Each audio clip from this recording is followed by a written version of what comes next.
Bonjour, pour J'aime Radio, tout d'abord je vais vous demander de vous présenter. Eh bien, moi je m'appelle Hugues, je suis conseiller citoyen de quartier et je visite les installations pour en rendre compte à mes concitoyens dans le quartier. Alors nous sommes ici à l'impasse Camille Pelletier, devant le stade du Moustoir. Vous qui découvrez les installations aujourd'hui, quel est l'équipement ou l'aménagement qui vous semble le plus réussi ? Voilà, c'est très difficile de dire parce que tous les équipements sont très jolis, très intéressants, bien agencés. Le skatepark est impressionnant, mais on peut assister à différentes compétitions, football, basket, il y a de tout quoi, finalement, c'est extraordinaire. Pensez-vous que ce nouveau parc va modifier vos habitudes de sortie, pratiques sportives au quotidien ? Moi je suis plutôt natation, alors la natation c'est juste à côté, mais bon pour les enfants, les petits-enfants, surtout les petits-enfants, je trouve que c'est extraordinaire. C'est en plein centre-ville, c'est très commode d'accès et c'est superbe. Les consignes de sécurité sont affichées, il n'y a pas de souci. Merci beaucoup pour J'aime Radio. Monsieur le maire Fabrice Loher, bonjour. Nous sommes réunis aujourd'hui à l'impasse Camille Pelletier pour un moment fort de la vie locale, l'inauguration officielle du parc du Moustoir. Avec plusieurs mois de travaux, vous êtes accompagné de vos élus au sport, Franck Trouillère-Blazac et Fabien Audard, qui est ici présent, ancien adjoint au sport. Vous dévoilez aujourd'hui cet espace urbain de nouvelle génération. Pensé comme un trait d'union entre sport, nature et inclusion, ce parc se veut être un véritable lieu de vie accessible à tous les Lorientais. Et donc première question, en quoi la création de ce parc du Moustoir transforme-t-elle durablement l'image et l'usage de ce quartier ? D'abord, pour nous, c'est la première étape de tout le projet de rénovation du complexe sportif du Moustoir, qui va entraîner notamment, vous le savez, la déconstruction de la tribune d'honneur, sa reconstruction, et donc disposer enfin d'un stade moderne, aux normes de sécurité et qui répond aux besoins d'un club de très haut niveau qui nous a fait tellement plaisir cette saison avec son bon classement en Ligue 1. Donc ça, c'est ce qu'on appelle la phase 0. On a voulu que cette première phase, ce soit la phase ouverte au grand public, sur un parc urbain, vous l'avez dit, ouvert 7 jours sur 7. Pas tout à fait 24 heures sur 24, on va quand même arrêter de jouer vers 22h, 23h, mais en libre accès, c'est ça qui est très important. Et on le voit, c'est un parc qui va être ouvert à tous, aux plus jeunes, aux enfants, mais aussi aux adultes. Même les personnes âgées peuvent venir y déambuler, peut-être pratiquer un peu de sport, profiter d'un sport, d'un parc nature en plein cœur de ville. Ça prolonge le parc Jules Ferry. Ça participe aussi de la végétalisation et de la désimperméabilisation. Vous savez qu'on est aussi sur un secteur qui est sujet aux inondations récurrentes, sur le secteur de Merville. Donc ça protège aussi en amont de futures inondations potentielles. Bref, on est vraiment au cœur de ce qu'on appelle le sport bien-être, le bien-être physique, tel qu'on a envie de le voir se déployer de plus en plus dans la ville. C'est ici en ce moment au stade du Moustoir pour maintenant de nombreuses années, mais on déploie de plus en plus des petits équipements sportifs de proximité, des agrès, des aires de fitness dans les quartiers, et c'est bien l'ambition qui est la nôtre, amener le sport pour tous au plus près des besoins de nos concitoyens. Des aménagements aussi inclusifs ? Oui, c'est très très important pour nous de considérer que c'est ouvert à l'ensemble de la population, tous âges, mais aussi toute situation, et donc c'est vrai que d'emblée, dans le cahier des charges, pour nous c'était évident. Il fallait qu'on ait des jeux inclusifs qui permettent à nos concitoyens qui ont un petit handicap ou un handicap plus important de pouvoir quand même profiter de ce type d'espace. Et c'est pour ça que je suis aussi fier que ce soit tout à l'heure mon adjoint au sport, qui vous le savez est lui-même handicapé, qui fera le discours d'inauguration, et vous l'avez rappelé en présence de Fabien Audard, qui a porté le projet au cours de l'ancien mandat. Et donc on est ravis que ça puisse être vraiment un parc dans la définition complète du terme, ouvert à toutes et à tous. Le territoire, nous sommes le territoire qui accueille, vous le savez, le centre de l'éducation fonctionnelle de Carpath. Il était évident pour nous que désormais, il faut que l'ensemble de nos équipements publics, y compris de loisirs, y compris sportifs, soient ouverts à toutes et à tous. Vous êtes en tenue sportive ? Oui, ça me paraît, c'est évident aujourd'hui, inaugurant un parc sportif, de moi-même montrer que je suis aussi un pratiquant du quotidien. Ça fait du bien à la tête, ça fait du bien au corps, et ça montre qu'à tout âge, on peut encore une fois se donner pour sa passion et surtout pour son bien-être, parce que c'est ça que ça veut dire aussi, ce genre d'équipement, c'est qu'on travaille pour le bien-être de tous. C'est le lien entre le bien-être physique et le bien-être mental, avec la santé. Et donc c'est vraiment avec cette conception, un esprit sain dans un corps sain que veut aussi quelque part incarner ce type d'équipement. Si vous vouliez ajouter quelque chose, ça serait quoi? Maintenant, il faut en profiter pleinement. Bienvenue à toutes et à tous et on voit que d'emblée les jeunes notamment ont pris possession des cities, donc que tout le monde en profite. Merci beaucoup.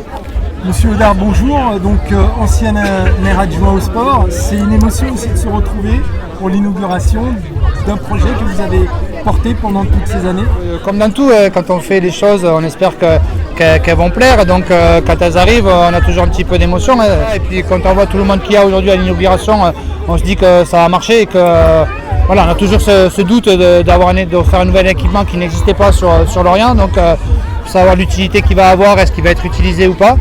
Moi, je pense que ça va être un bel équipement qui va être utilisé. Remettre la nature en centre-ville, reconnecter un peu les gens entre eux, voilà, parce que c'est quand même un parc qui est multigénérationnel avec des enfants, des adultes.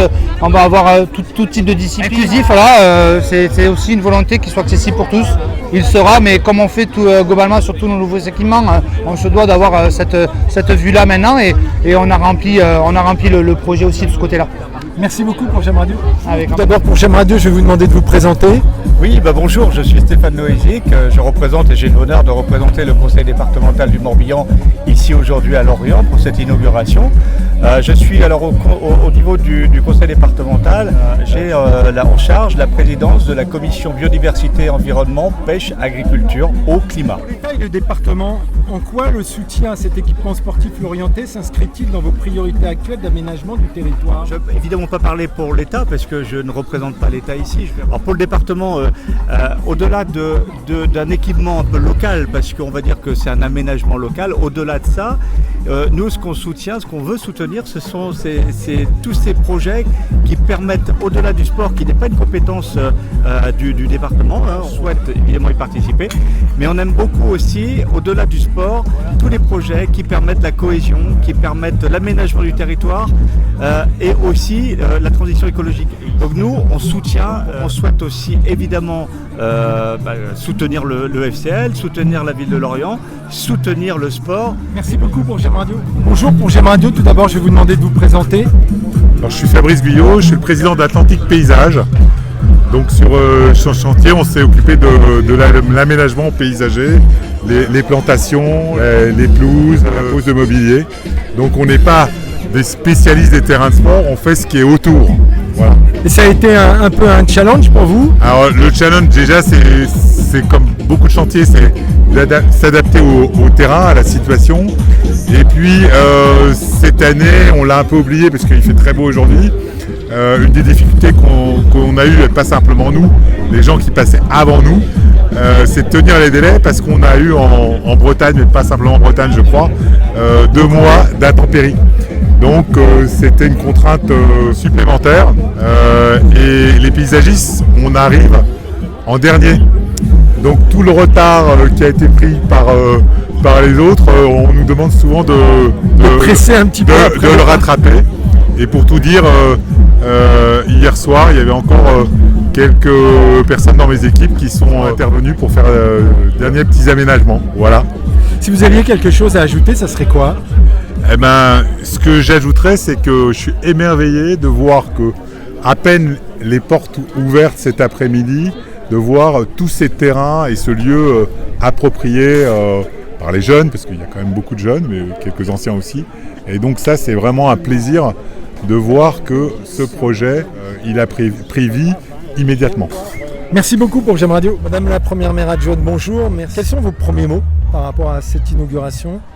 Écoutez, en tout cas, ce qui me vient à l'esprit, c'est un sentiment de joie et de partage. Quand on voit l'enthousiasme que ce lieu déjà déclenche, on sent déjà que les Lorientais se sont appropriés. Et dans le discours de Fabien Audard, on entendait ces échanges intergénérationnels qui ont déjà eu l'air de prendre forme. Je discutais avec des grands-parents qui accompagnaient leurs petits-enfants pour faire leurs premiers pas sur des skates.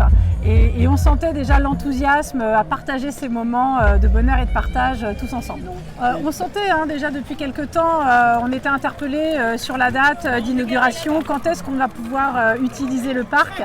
Ça frémissait quand même depuis quelques semaines, donc je pense que c'était plutôt attendu. Que ces moments forts font partie de la joie d'être élu, parce que finalement c'est une déclinaison concrète des actions qu'on mène déjà depuis déjà plusieurs années. Merci beaucoup pour GEM Radio. Dans un premier temps, je vais vous demander de vous présenter pour GEM Radio. Donc je suis Franck Roulière-Mascal, nouvel adjoint au sport à la ville de Lorient.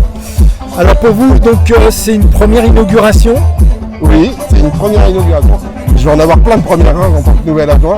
J'ai jamais eu de mandat électif jusqu'à maintenant, donc je vais avoir plein de premières. Et là, c'était une première inauguration d'un grand événement, d'un grand parc, d'un très beau parc intergénérationnel et qui devrait vraiment rendre les Lorientais et les Lorientaises heureux. Je pense que Fabien était aussi très ému de voir son projet sortir de terre et d'être enfin inauguré. Je crois que c'est une journée avec beaucoup d'émotions, mais surtout, c'est un endroit qui va permettre aux Lorientais de se reconnecter avec le sport, avec la nature, avec leurs différences, parce qu'en réalité, on est tous différents, et l'important du vivre ensemble, c'est de les accepter et de trouver des lieux où on peut justement vivre avec ces différences-là, et je pense que le parc urbain s'y prête complètement. Donc oui, c'est une grosse émotion aussi pour ça. Parler de différence, de vivre ensemble, l'aspect inclusif, c'est important aussi. Ça dépend de comment on va parler de l'inclusion. Si on parle d'inclusion uniquement pour les personnes en situation de handicap, j'appelle pas ça de l'inclusion. L'inclusion avec un grand I, c'est la différence de chacun, quelle qu'elle soit une singularité d'ailleurs, et surtout l'inclusion avec un grand I. C'est pour ça que dans mon discours, j'ai parlé d'accessibilité et non d'inclusion. Comme j'ai pu le dire un petit peu à la presse, vraiment moi j'ai l'ambition de travailler avec l'ensemble des clubs, avec l'Office des sports évidemment, et avec tous ceux qui ont envie d'avoir une pratique libre. Et je serai l'adjoint de toutes ces personnes-là et qu'on puisse vraiment travailler ensemble. On va lancer en 2027 les assises du sport lorientais et toutes les questions seront abordées. Et il n'y aura aucune question taboue. On pourra parler à la fois de mutualisation des infrastructures, on pourra parler à la fois peut-être de fusion de certaines structures, ce mot qui fait peur à tout le monde. Mais en fait, ce que je veux, c'est vraiment qu'on se concerte, qu'on travaille ensemble. Et parce que finalement, un projet, il est beau si chacun se l'appartient. Et on peut s'appartenir à un projet à partir du moment où on y a participé. Donc vraiment, nous, on va être dans cette optique-là. Merci beaucoup pour GEM Radio.